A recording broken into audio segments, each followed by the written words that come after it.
Bava Kamma Daf Yomi Bava Kamma Aleph, personal accountability, and shliach lidvar Avera. In the United States, we're dealing now with a lot of anti-Semitic issues going on all over the world. In the United States, there's a principle in the law that you can't punish people for thoughts. You can't punish people for beliefs. A person's allowed to believe what they want. A person's allowed to think what they want. The question is, what about speech? So the American Constitution holds that puts speech in the realm of a thought, of a belief, of an idea. And people are free to express whatever ideas they want. And therefore speech is not punishable. Even hate speech is not punishable in the United States.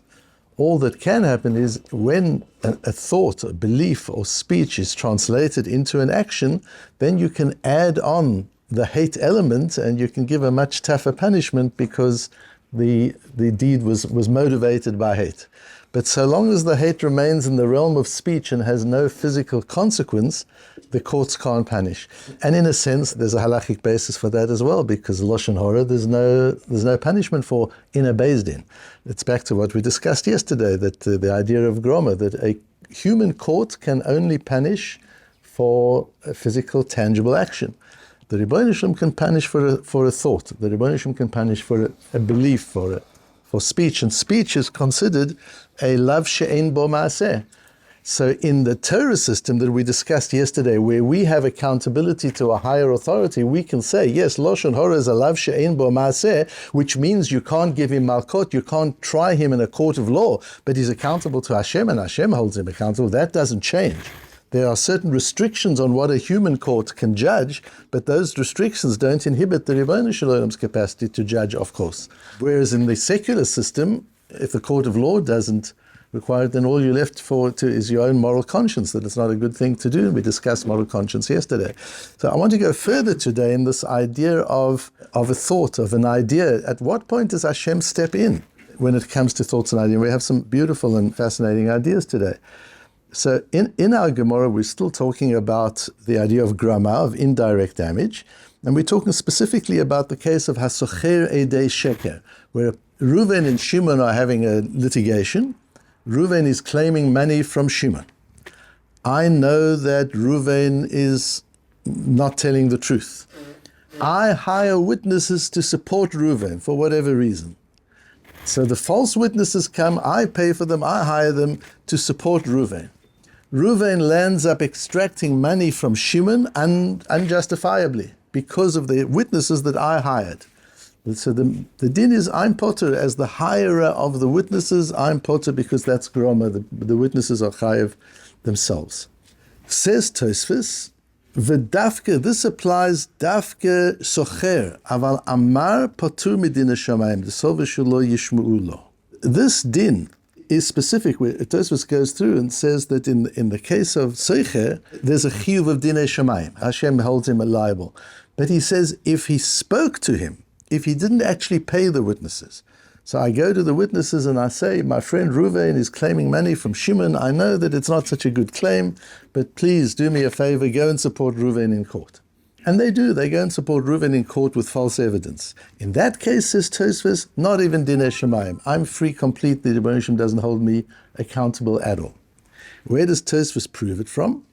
He proves it from the case of sending a burning torch in the hands of another person who goes and lights the fire of the neighbor's field. And it seems there, says Tosfos, the sholiach patur af midinei shamayim. If I sent it in the hands of a mentally incompetent person, then I, the sender, am responsible. But if I sent it in the hands of a competent person, the competent person was free to refuse to do it. And therefore I'm not chayev. The chiyuv, the obligation, transfers to the shaliach, to the agent, because the agent is a free man to make his own moral decisions. And we say, en shliach lidvar avera, implying in that, says Tosfos, there's not even a chiyuv of dinei shamayim. Even Hashem doesn't hold me accountable. And the Shulchan Aruch paskins that way, as we saw yesterday, and the Ramah says in the Shulchan Aruch, v'chein im lo sachar ela pita otan bidvarim sheya'idu sheker. And so if he doesn't pay them, but he persuades them to give false evidence, the payer the initiator of this false evidence is potter even midine shamayim. He doesn't even have to, he's not even accountable to a higher authority for that. He's free completely. Is how the Shulchan Aruch paskins. Says the Ritva, no Tosfos, you can't bring a proof from the case of the sending the fire in the hands of another person and he goes and lights it. Why? He says, there the reason that he's free is because the agent pays for the damage. So once the agent pays, again, I send fire in the hands of Reuven. Reuven goes and lights the field of my neighbor. And I imply that's exactly what I want him to do. Who is responsible? Legally and morally, the shliach is responsible because he made up his own decision. And even midinei shamayim, the sender is not responsible because money was claimed from the shliach. Everything's now sorted out. So there was $100,000 of damage. The person who's damaged goes to the shliach who lit the fire, and he claims the $100,000. So now, as the mishalech, I'm free, says the Ritva. But in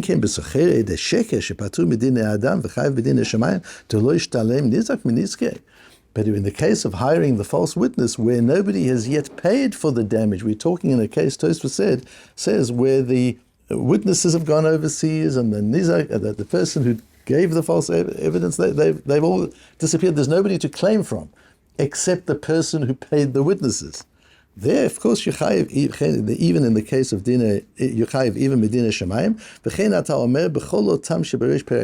and all of these four cases that we've been dealing with Groma, if the physical payment has not been made, if the nizak is out of pocket, then there is Dina Shemayim. Even though a court of law can't enforce the payment, Shemayim does enforce the payment. That's how the Ritva understands the Gemara, and would appear to be disagreeing with Tosfos. And the Shach on the Shulchan Aruch brings the Ritva, asks on Tosfos, and says it doesn't seem to make any sense. Ava mikol makom nireh li ikar, says the Shach, de le'olam chayav b'dinei shamayim hecha de gorem hezek lechaveiro afilu lo scharan. This that Tosfos says, and there are more paskins lahalacha, that if I didn't pay the witnesses, I merely enticed them to go and give evidence, that I will be patur, I will be released even from moral obligation from Shamayim. Says the Shach, I don't agree with that. Based on the Ritva, I believe that in any case where somebody has caused damage to his friend, whether he's done it by paying them or he's done it by seducing them and persuading them, it doesn't make a difference. In all cases, midinei shamayim, when it comes to heavenly responsibilities, accountability to Hashem, he is fully accountable. That's how the Shach concludes. The Shach then goes on with an amazing discussion. It's in the Hagos HaShach. The Hagos HaShach is they found in the Shach's, after he'd finished his Sefer, he'd written the Shach on Shulchan Aruch, he then made notes on the margins of his notes, and they have been included in the published Shach that we have. So that's what we've just learned is what the Shach says. In reviewing his notes, the Shach writes, it's a little bit around like we had yesterday, but the Mechaber reviews, and he goes over it and over it, and he goes over it, and he realizes, I don't think I was right. In a sense, I think Tosfos is right after all. And he brings a proof of Tosfos, the following proof of Tosfos. He says, at the end of the day, where did we learn from? We had this only a few days ago. Minayin she'en to'anim le'meisit. If a meisit and meidiach, if somebody entices another person to do avodah zorah, we don't try and get him off and say ein shliach lidvar avera. We don't argue. We don't say anything. And we learn that from the Nachash. And you'll remember when we had the Matmonim on that, when we discussed it, we said that a human being is very taken, a Jew is very taken by an idea. And if a meisit, a person who is enticing one to serve idolatry, presents an intellectual argument, a Jewish person goes along with that. He buys into it. It's not just that I'm telling you, do an Avera. What a Mesit does is he says, I'll prove to you it's not an Avera. This is something right. This, which the Torah said, that you shouldn't serve idolatry, that's in the old days, but nowadays, this, that. He uses an intellectual argument, and that's why as we learned it. Where do we learn it all from? From the snake. The snake could have defended himself. He just folds up. Hashem accuses him, and he just says guilty. He pleads guilty. He didn't have to plead guilty. He could have claimed all sorts of things. And one of them, as we'll see, he could have claimed, "En shliach ledvar avera." Yes, I told Chava to eat from the tree. Why didn't she say, No, Hashem told me not to eat from the tree. It was her responsibility to say that. But we don't claim that. We don't say, the Rebbeinu Shem goes for the snake. Why didn't Hashem claim that for him? Because he didn't claim it. And you see from there that we don't step in to try and defend a mesit and mediach. An ordinary person is accused of something, we'll try and find all sorts of defenses for him. But mesit or mediach, if somebody is persuading somebody to another person to serve idolatry, we won't step in to try and defend it. What should he have said? Divrei Rav, Divrei Talmud, Divrei Mishomin, says the Gemara. He should have said, Chava should have said, I listen to God, I'm accountable to God, not to you, I won't do it. That's also the reason for ein shliach ledvar avera, that if somebody tells you to do wrong, you're responsible to make your own decision. What are we talking about there? Are we talking about a human court of law or a godly court of law? This is Hashem talking to the snake. So it's a godly court of law, and we're saying he could have said ein shliach ledvar avera, and then he would have been off. Off from what? Or from Dinei Adam, or from a human court. This isn't a human court. This is Shamayim. So you see from there, says the Shach, that when you can claim, Ein Shliach Lidvar Aveira, when you can claim this person shouldn't have listened to me, you are free even from Dinei Shamayim. And therefore, says the Shach himself, as he comes to a conclusion, Tosfos is right after all, that when you say Ein Shliach Lidvar Aveira, there is no accountability even from Shamayim. Says the Ktsois HaChoshen, remember we touched on it yesterday, you're all getting confused here. They're two different things. And if you just separate them out, everything becomes very clear. What do we mean by Chayav B'dinei Shamayim? Do we mean Hashem holds you responsible to repay the damages? Even though a court of law can't enforce it, Hashem holds you responsible, and until you repay the damages, as the Ritvo himself says, until you repay the damages, that obligation sits over you. Hashem's requirement that you pay it. The court of law doesn't enforce it? Yeah, there are many things that a court of law cannot enforce, but Hashem does enforce and will hold you accountable until it's paid. Once it's paid, you're no longer accountable. That's the one thing. The other thing, says the Ktsois HaChoshen, is Hashem punishes you for this evil thing that you try to do. You try to set your friend's field alight, and you did it on an indirect way so that you should be part of it. That's a terrible thing. Hashem holds you responsible and will punish for that. Says the Ktsois HaChoshen, even in cases where there is no obligation to pay, where the Beis Din cannot enforce payment, even in cases where Hashem no longer enforces payment, but punishment for this evil idea, that Hashem punishes for. And so you've got to separate it out. When we say that Rebbeinu Shem is not chayiv even b'dinei shamayim, you've got to check. Does that mean you're not chayiv to pay midinei shamayim, that Hashem doesn't require you to make payment? Or is it that Hashem doesn't hold you morally accountable? Those are two different things, and you need to separate them out. One thing that is clear from all of this is that the whole issue of whether Hashem will punish you for your bad thoughts is only if your thoughts are implemented. It's quite clear, even in the Ktsois HaChoshen's own words at the end here, he says, Ve'ilu onesh, vadai itle. Certainly you're going to be punished. Afilu begorem de gorem. Even if you caused a cause, that's how indirect it is. But without you, it would never have happened. Hashem will hold you responsible, even though a court of law can't. Pashut, and that's obvious, says the Ktsois HaChoshen. But you're talking about gorim de gorim. You actually caused damage. So what about a situation where you didn't cause damage? You talked hate speech, but nothing happened. Nobody got hurt as a result of that. Leaving aside the Torah perspective that speech is an avera. It's not an active avera which can be punished by a court of law, but it is an avera. But if you take Hashem out of the picture, so to say, then you're left with speech being a thought idea. And then the Americans are right and say you can't punish for thought, and you can't punish for speech. One thing we see all the way through, that just for the thought Hashem doesn't punish. It's only when the thought is acted upon, whether directly or indirectly. That's what the Ktsois HaChoshen says. Even if it's acted upon indirectly, you will still be responsible in Dinei Shamayim. You'll be punished because you triggered it off and with bad intent. And then that could be even the Ritvo. So when the Ritvo says, for example, that it depends, if payment has been made, then Hashem withdraws the obligation. That could be not just does Hashem withdraw the obligation to pay, Hashem also withdraws the moral obligation, because there's no injustice anymore. The injustice has been rectified. So all you're left with is bad intent.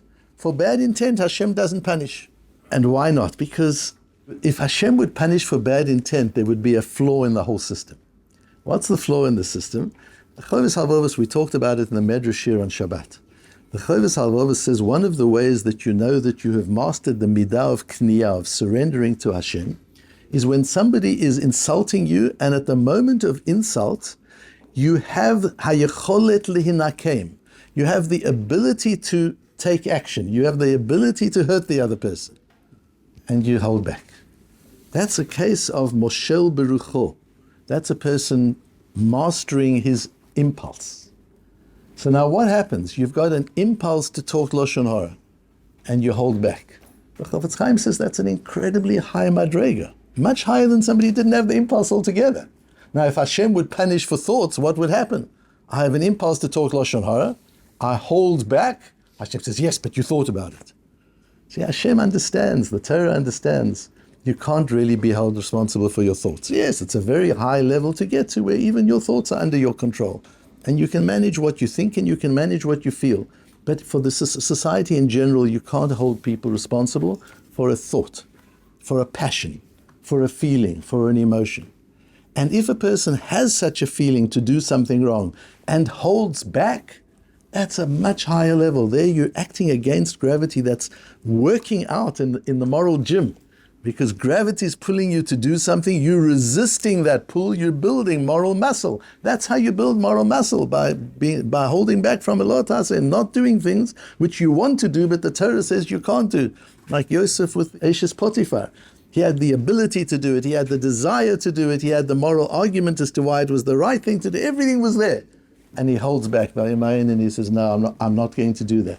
That's developing that muscle of resistance to desire and impulse. That's one of the highest levels. If the Rebbeinu Shem would punish for thought, that wouldn't be one of the highest levels.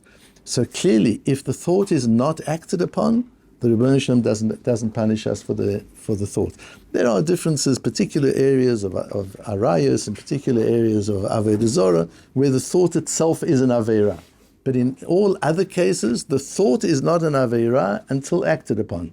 If acted upon, says the Ktsos HaChoshen, no matter how indirect the action and how indirect the consequence, you are held responsible to pay if necessary, if nobody else pays. And even if somebody else does pay, you're held responsible for that which was done wrong. And there we get some kind of understanding of the way we deal with in halakha, not only in terms of a court of law, but also from the perspective of Hashem's Beis Din, with intention, indirect damage, and direct